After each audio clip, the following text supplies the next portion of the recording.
I'm Lukas Favale, broadcaster for your Syracuse Crunch. Today we're going to read a book, and it's a wonderful book. It's a Crunch-related book, and it's called The Puck Hog by Christie Casciano.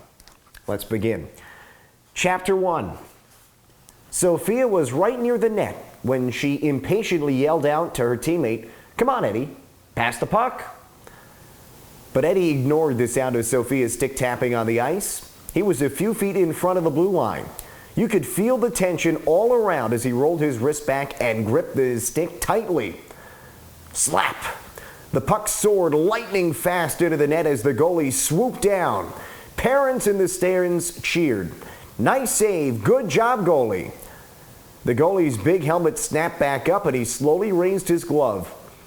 It was a shocker. No puck. Goal scored by number 5, the referee shouted to the goalkeeper, unassisted.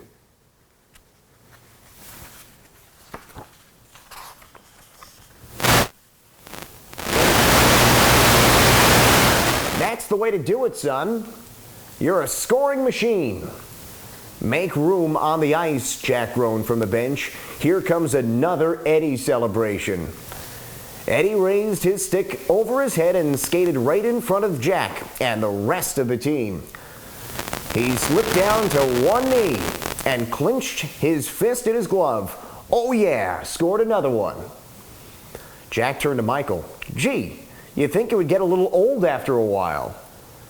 The way Eddie was strutting across the ice with his white helmet, white jersey, and head moving back and forth reminded Sophie of a great big chicken. All of a sudden, the chicken was right in her face. Take notes, Sophie. Low glove side goes in every time. The name is Sophia, Sophia replied, and I got it. Chapter 2. Check the scoreboard and you can all thank me again, Eddie said as the game-ending buzzer blared out loudly. His teammates all bit down hard on their mouth guards. Then that stopped them from saying what they really wanted to say to Eddie. The final score was 10-4. 5 goals were scored by Eddie. Jack said to Danny, "He did help us make this a solid win, you know." "True," said Danny as he slammed his stick against the boards. "He made sure we all knew it, too. That's what gets me." Brian chimed in. He does score a lot of goals. We never won this many games before Eddie joined the team. Jack added, "Yeah, have you seen our stats? We have more wins than any other team in the league." "Really?" Sophia questioned Jack. She couldn't believe it because last year they had the record of being the team with the most ties. She hated games that ended in a tie. Her brother always said ties are like kissing your sister. Yuck, she thought.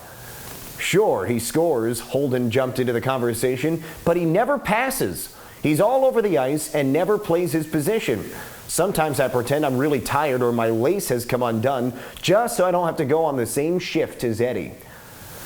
Remember last year when we were getting so clobbered by Oswego that the score didn't even matter?" Danny recalled. "We all just kept shooting and never gave up. Ah, the good old days when we had fun." "Look," Jack said, "we're doing what we love. We're playing hockey. We're winning. Eddie's part of our team. Coach always says teammates should stick together." Chapter 3. In the locker room, Eddie's mouth kept on yapping. "Who's the man? Did you all see how it's done? Oh, yeah." Holden curled his lips into a half smile and said to Eddie, "Yep, we all saw it, Eddie. Congratulations." Then, "Put on your gloves, everybody. High five me." The gloves quietly went up, and Eddie bounced around the locker room and smacked his gloves against everyone else's. But it was so quiet. It was never this quiet after a game. No one felt much like celebrating. The locker room door flew open. It was Coach Paul, and he was grinning from ear to ear. He stopped, looked around, and seemed puzzled. The dead silence took him by surprise. Why weren't the kids singing, tossing their socks at each other, and trying to turn the locker room lights on and off like they usually did?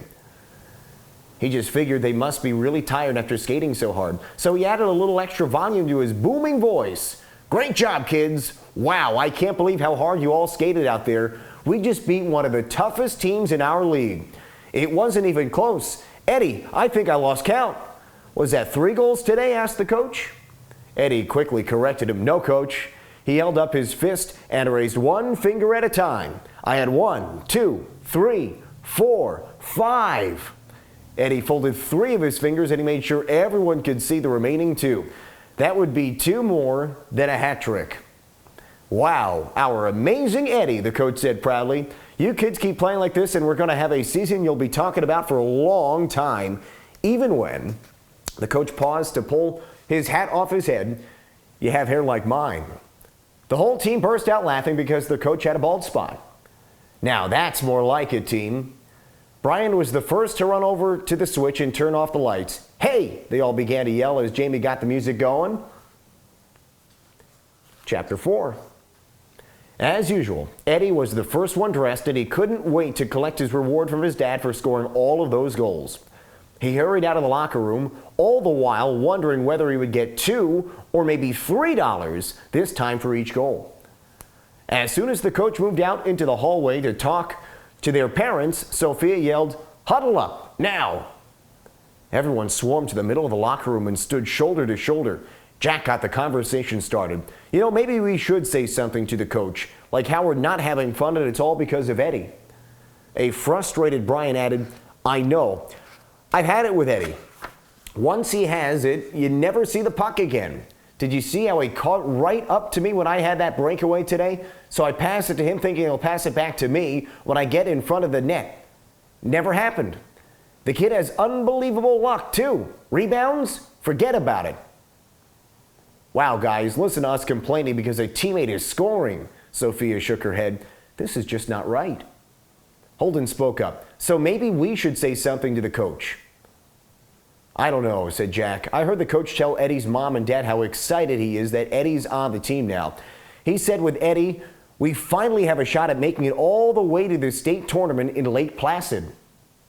Coach Paul says he's never had a team make it before, and this could be the year. He's so excited about it, we're like his dream team or something. Well, he's dreaming if he thinks this season is any fun, added Brian. Is anybody having fun? No, the kids moaned in unison. But, Holden sighed, if we tell him how we're all really feeling, he'll probably switch the lines and it'll mess up the whole team. After all, we are winning. And haven't you noticed, asked Jamie, every other team in our league has a big trophy in the case except for ours? This could be our year. I guess, Holden sighed.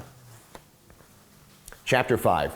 She was really curious about the team's stats, so as soon as Sophia got home, she logged onto the computer and clicked on the team's website. Jack was right. Their team was the hottest one in the league right now. They had more wins than anybody else. They had become the team to beat. That had never happened before, and she had to admit, it was pretty cool. Stats, smats, Sophia wondered. So how are mine? And what about my buddy Eddie? Do I really want to know? No, I guess. She clicked the mouse to reveal the player's stats. Okay, she knew Eddie would have a lot of goals, but 30? 30 goals? Holy hockey sticks! That had to be a team record. Jack, Holden, Michael, and Danny had 10, 11, 9, and 8. Brian? Oh boy, none. Poor Brian. Then she checked her column. She had 8? Only 8? Wait a minute, she thought. I think the coach forgot about that game in Fulton when oh, no, that's right. I passed it to Eddie, and he's the one who scored. 8 goals. I guess that's right. Ugh. But look at that column. Look at all those assists. Whoa, I've got 15 assists.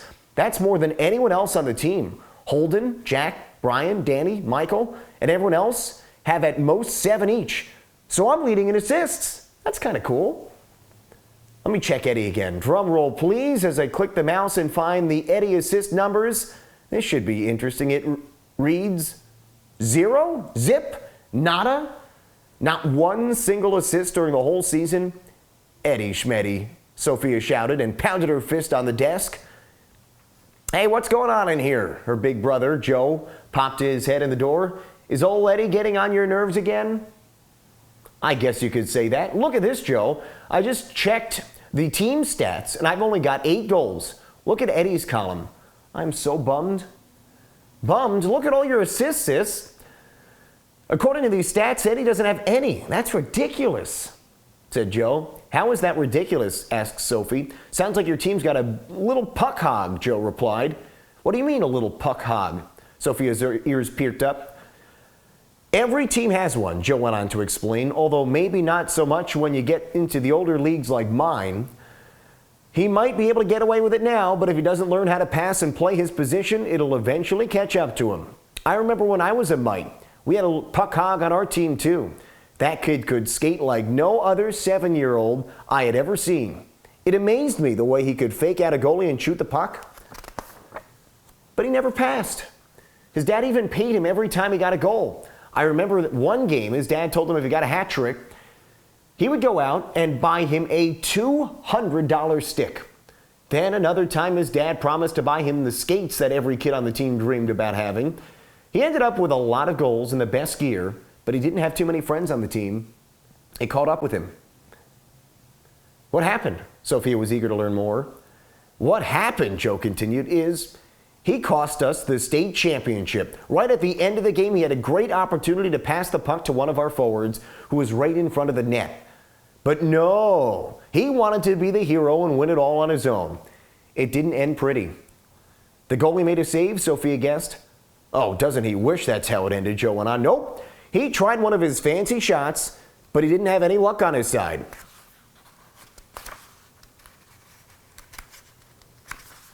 The puck went flying over the net and got caught in the netting way above the boards. For weeks, he was known as BTL. BTL? Sophia couldn't wait to hear what that meant. Big time loser, said Joe. Did he quit? Sophia asked. No, Joe recalled, but he did keep his head down pretty low for a couple of months. The coach had a long talk with him and his dad. No more gifts for goals. He still plays, and he's actually pretty good about passing now. He still has his puck hog moments, but when they happen, we just remind him about states and say BTL. That always makes his face turn as red as his favorite jersey. Think that could happen to Eddie? Asked Sophia. It could, said Joe. Maybe you and your teammate should tell him how you feel, or at least tell the coach. Sophia thought about the team huddle in the locker room and thought maybe Joe was right. Now, forget about Eddie. Joe pulled Sophia away from the computer. Let's hit the driveway and take some shots on the net outside. I noticed something.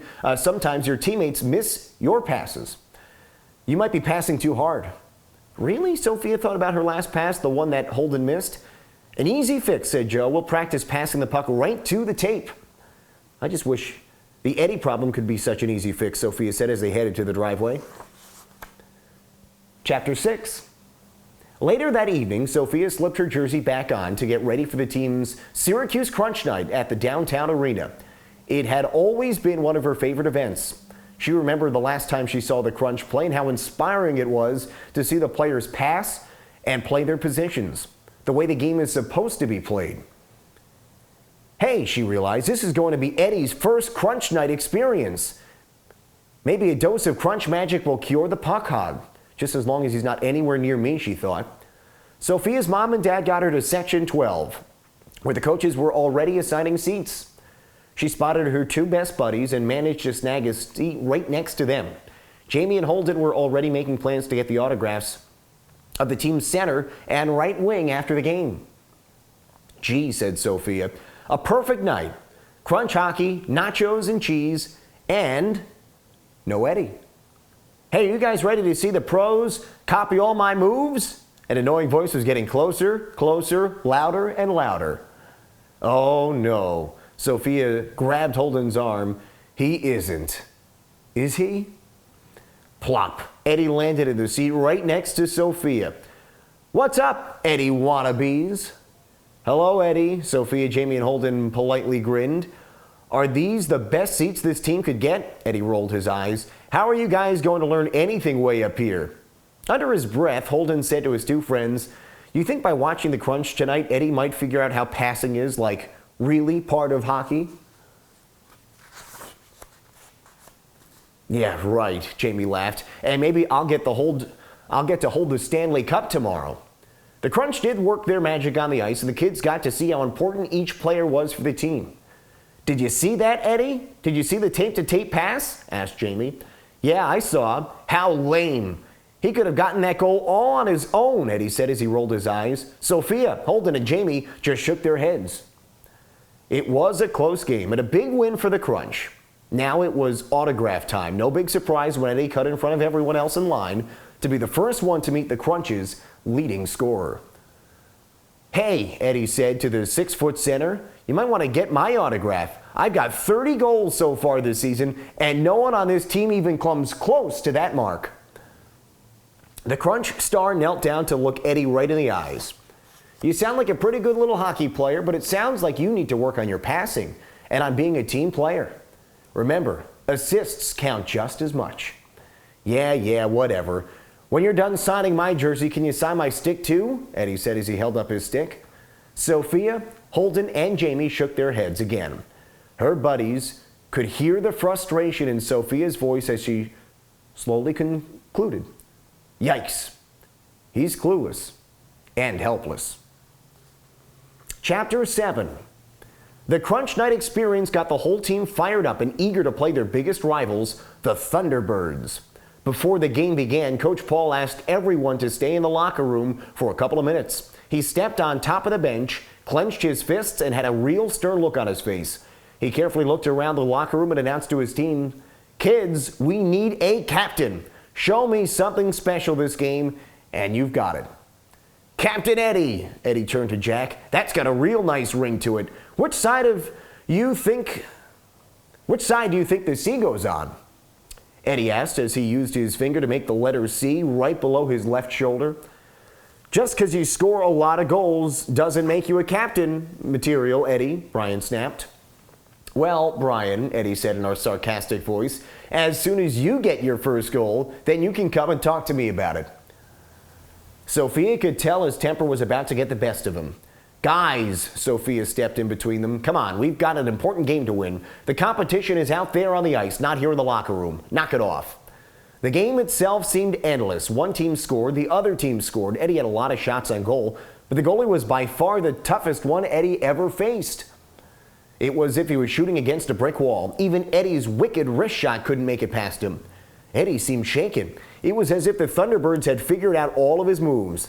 They put a fast skater on him every time he went out, and as always, Eddie refused to pass the puck.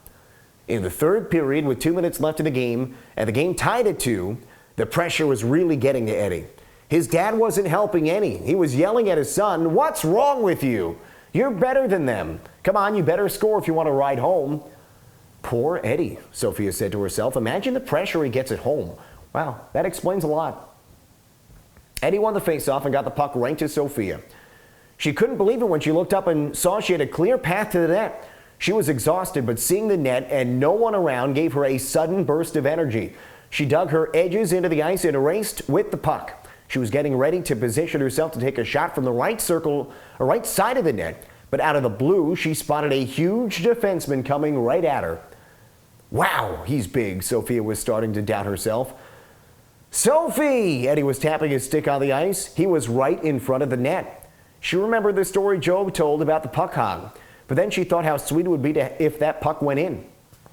Sophia slipped her stick back and the puck rocketed off the blade. She held her breath as she watched the puck glide and slide perfectly to the bright green tape of the blade of Eddie's orange stick. Eddie flicked his wrist. The puck flew right over the goalie's glove and into the net. The buzzer sounded, game over. Eddie raised his stick over his head and began his signature celebration. But then he stopped rather suddenly when he noticed no one was watching. His teammates had flown off the bench and were skating full speed towards Sophia. "Guys, easy," said Sophia as she suddenly found herself smack dab in the middle of a team dog pile. Coach Paul yelled out, "Sophia, great job, Captain!" Eddie couldn't believe what he was seeing. He felt as if he had just been flattened by a 150-pound defenseman. "It should be Captain Eddie," Eddie quietly whispered to himself. Chapter 8. A stunned Eddie stayed on the bench and waited for the team to head back into the locker room. He saw Sophia was still on the ice. She was trying to find out one of her gloves that fell off when she was rushed by the team. The glove had rolled over to the bench right near Eddie. Eddie picked it up and skated over to Sophia. He stammered as he handed her the glove. I just don't get it. Didn't everyone miss my game-winning goal or something?"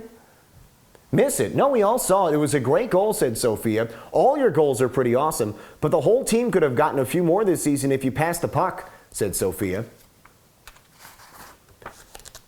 I don't think that would make my dad too happy, said Eddie. Your dad isn't the one out here playing hockey, Eddie. Look how close we came to getting beat today. Her feelings bottled up for months, Sophia was suddenly finding the courage to tell Eddie how she really felt. Eddie wanted to know, then why did you pass the puck to me at the end of the game? You probably could have made it and got another goal in your stats column. Stats, smats. That's not why I play hockey. Besides, I wouldn't want to be known as the team Puck Hog. Puck Hog? Is that how the team sees me? Not a star?